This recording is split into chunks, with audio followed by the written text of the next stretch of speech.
Vamos repercutir a passagem dos representantes da OEA no Brasil com André Marcília, advogado e professor de Direito Constitucional, pesquisador e especialista em liberdade de expressão.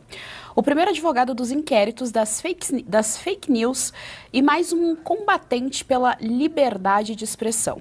Pedro Vaca se reuniu com ministros do STF, ouviu as denúncias de parlamentares da oposição, tomou conhecimento das arbitrariedades do judiciário por meio de advogados de presos políticos, usou a expressão relatos impressionantes e pousou com a bandeira crianças trans. Aliás, crianças trans resistem. André Marcília, boa tarde, seja muito bem-vindo ao nosso Jornal da Oeste. Boa tarde, Gesiane, boa tarde a toda a audiência, prazer estar aqui com vocês. Vamos lá, só contextualizando aqui para a nossa audiência, o André esteve na sexta-feira com o Pedro Vaca, então na quinta houve um encontro no Rio de Janeiro, com algumas pessoas militando ali a respeito da liberdade de expressão, então jornalistas, advogados, e esse mesmo evento aconteceu também na sexta-feira passada. O André Marcília esteve lá. E aí, André, primeiro que a gente quer saber de você qual que é a expectativa desse encontro e desse relatório, uma vez que o Pedro Vaca já se reuniu na semana passada com os ministros do STF, mas também com um movimento, por exemplo, que levantou ali a bandeira de que crianças trans existem. E também vale ressaltar que o Pedro Vaca, ele tem um conceito curioso, digamos assim, a respeito da ideia de discurso de ódio. Então, ele acha que se a pessoa tem um alcance muito grande em rede social, tem uma responsabilidade a mais, ele acha que tem que ter um contexto político ou social em relação a categorizar o que é ou não um discurso de ódio. Então, gostaria de ouvir você a respeito de como foi esse encontro na sexta-feira em São Paulo e as suas expectativas em relação ao relatório. Perfeito, pois é. Eu havia tentado o encontro com ele para que houvesse uma fala individualizada, para que eu pudesse me manifestar não em nome de nenhuma instituição, nenhuma associação, como a princípio me foi facultado. E consegui isso na sexta-feira. Ali estavam reunidos alguns veículos e eu consegui fazer uma fala individual. Veja, a expectativa minha não é de que, enfim, venha um relatório bombástico. Eu tenho insistido que o relatório é mais importante do que o relator. Até porque a gente, como você bem disse, já viu algumas manifestações do Vaca a respeito de desinformação, de ódio, de redes sociais, regulação, ou seja, todo aquele kit progressista a respeito de liberdade de expressão. Agora, eu não creio que vá simplesmente tapar os olhos para tudo o que o STF tem feito com a liberdade de expressão no país, mas também não acredito que ele vá condenar explícita e expressamente o STF, apesar dos relatos que ele ouviu aqui. Me parece, Gesiane, que a OEA, isso não é apenas a minha impressão, mas também algumas conversas de bastidores nesse encontro, em outros também a respeito do tema, me parece que a OEA vai procurar um caminho do meio, vai procurar de alguma forma agradar todo mundo, agradar vítimas e algozes. E a OEA, o Vaca e os seus assessores estão procurando uma saída que contemple essa possibilidade.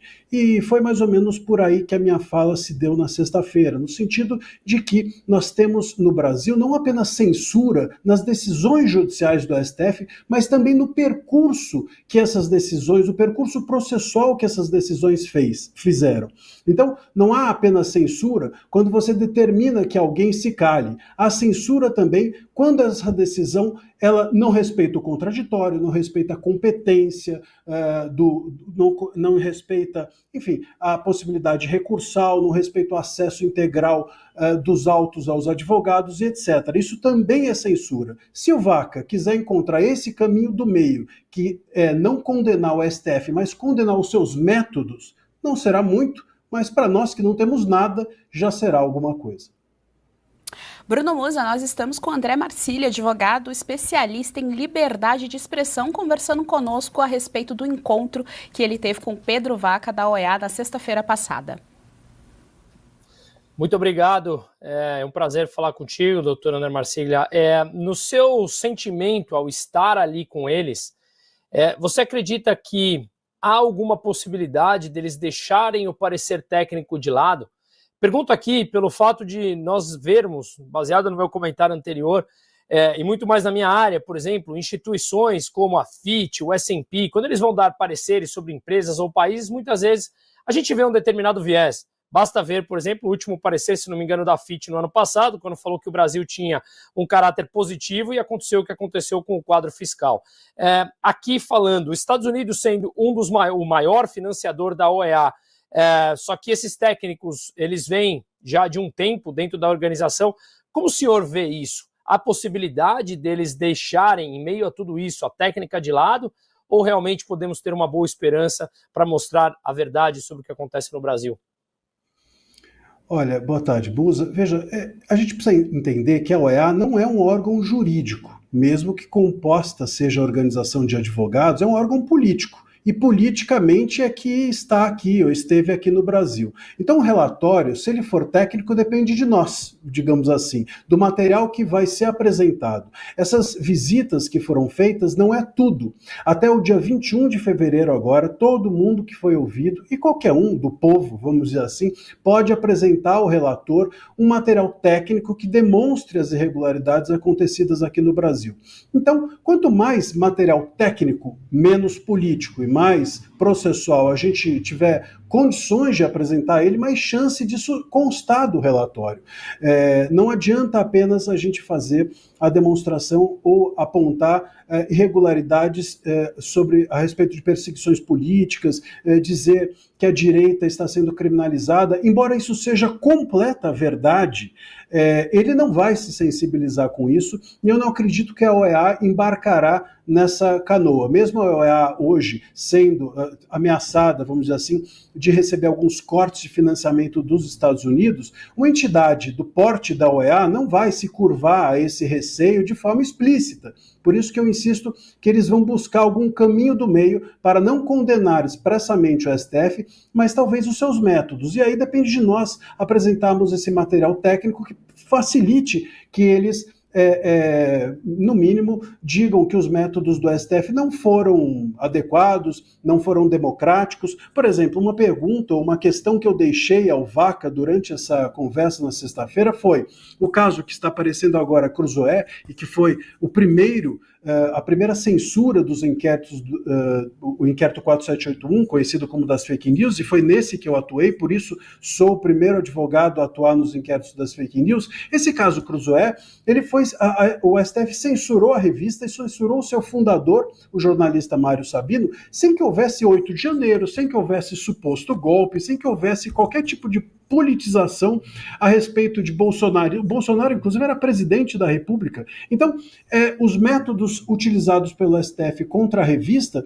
foram todos irregulares, foram todos ilegais e não havia nenhuma politização no país. Aliás, a revista, inclusive o seu jornalista, Mário Sabino, que foi o fundador, ainda hoje estão nos inquéritos, ainda hoje seguem investigados 6 anos depois. Então, qual é a politização que resiste a justificar que esses personagens ainda permaneçam no inquérito? Me parece que se nós sairmos dessa questão política um pouco e nos dedicarmos a essas questões técnicas, nós teremos uma chance desse relatório contemplar, ao menos em parte, o nosso desejo de ver denunciada a censura no país. Aproveitando a fala do Marcília a respeito de rede social, vale lembrar aqui para nossa audiência que ele fez um post na sua rede social falando a respeito do livro. O livro que Marcília escreveu, Censura por Toda Parte, e esse livro, várias pessoas que tiveram a oportunidade de se encontrar com o Pedro Vaca presentearam o Pedro Vaca com o livro do André Marcília. Tá aí na tela a foto para vocês da postagem do André Marcília, e ele fez uma aspa aqui interessante a respeito da dedicatória que ele deixou em um dos livros. Vou ler aqui para vocês. Marcília disse o seguinte: torço para que leia, lendo espero que compreenda, compreendendo exijo que relate.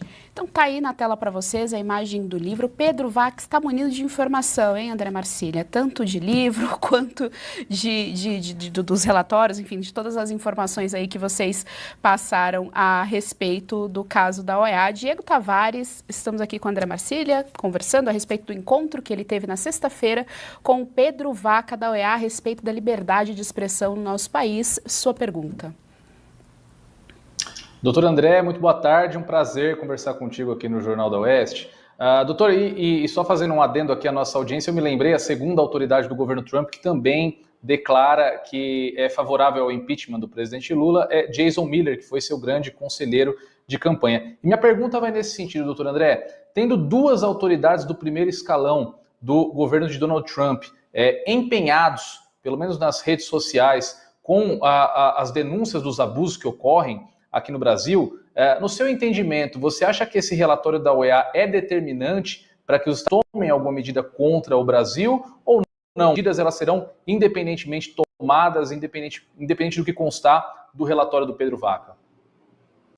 Boa tarde, e só fazendo um comentário, essa foto, muita gente me disse, poxa, ele nem segurou no livro, mas depois há outras fotos em que ele pega o livro, olha, e espero tenha levado para casa e lido a dedicatória que eu fiz a ele. Eu creio que essa questão da OEA, um ponto importante nessa sua questão é o seguinte, nós não podemos acreditar que a OEA vá salvar o Brasil. Não vai. Quem vai salvar o Brasil somos nós. A OEA pode dar o pontapé inicial. E esse pontapé inicial já é muita coisa. Isso pode ter um efeito dominó gigantesco na visibilização da censura e das restrições indevidas à liberdade de expressão no país. Então, se a gente for capaz de pegar, ainda que o relatório não venha como a gente queira, mas que venha com alguma coisa, seja nas suas recomendações, seja no seu conteúdo, na sua descrição, no seu relatório mesmo, enfim, na parte do objeto do relatório, se ali nós tivermos elementos suficientes para explorar isso internacionalmente, levar a outros países, levar às autoridades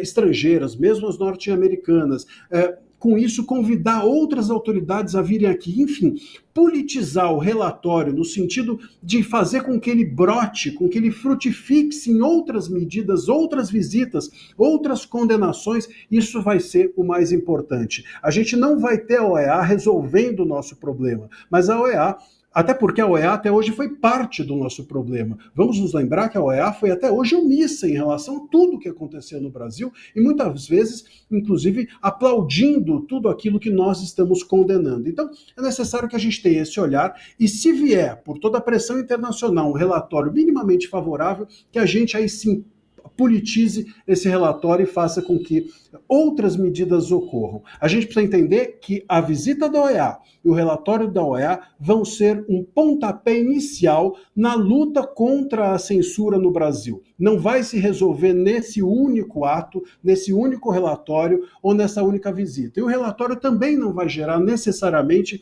uma medida de sanção ao Brasil, como muitas pessoas esperam, porque é um trajeto muito grande entre uma visita da OEA, um relatório da OEA e uma condenação internacional que tem sido feito aqui por uma corte interamericana. Então, é necessário que a gente utilize a OEA mais do que espere que ela resolva a nossa questão interna.